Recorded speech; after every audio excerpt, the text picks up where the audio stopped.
Okay. Tama po ba ang sagot ni Arvina? Okay, tama. Nilagay niya yung pesos ay yung 200 at meron siyang tuldok. At dalawang zero. Ma'am Karen, pwede po bang isa lang zero? Hindi po. Ma'am Karen, pwede po bang isa lang walang tuldok din? Bawal. Dapat may tuldok. Kasi pag wala yan tuldok, magiging 20,000. Very good si Armina. Next. Kilala niyo ba ang perang ito? Ayan, 500. Ano kayang Tagalog ng 500? Ayun, 500 piso. O 500 pesos. Ano, wala na si teacher, ano? Wait lang, tayo natin si teacher. Okay, didikit ni ma'am. Siyempre, ang tatawagin ko ay sumusunod sa rule number 3. Ano rule number 3 natin? Makinig sa guro. Number 2 yun. Edsel, ano daw po ang ating rule number 3? Ayun, itaas lang po ang kamay kapag gustong sumagot. Ano kaya or paano kaya natin susulatin ang simbolo ng 500 pesos? Dito ako sa team Banana tatawag. Babae ang tinawag ko ngayon, lalaki naman. Titignan mo kung tama ako sasagot. Hindi ka nila. Lalaki nga pala. Ito pala kakabinis ka dyan. Pwede ako yung chok doon. Sulat ang simbolo.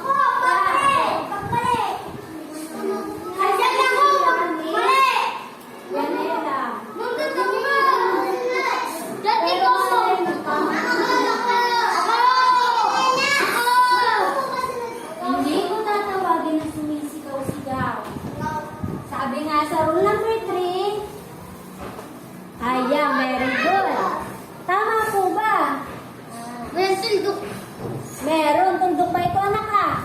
Lalakayan natin ang tuldokan eh.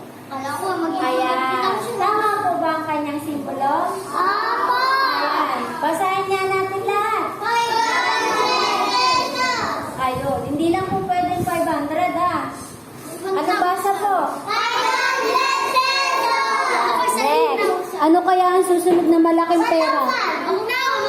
Ayan, kilala niyo ba ito? 1,000! Ilan ang tao sa 1,000 po? Ayan, 3 tao. Next, ang tatawagin ko at sasagot dito sa unahan ay sino pa ba? Minsan ko lang matawag si Janela.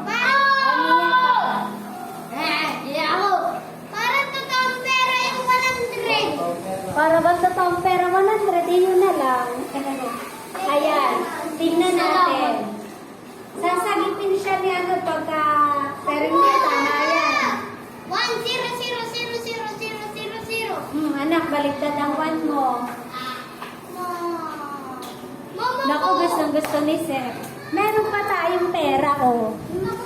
Kaya lang, gugupitin mo, ma. Okay, naku. 1 million. Okay, naku.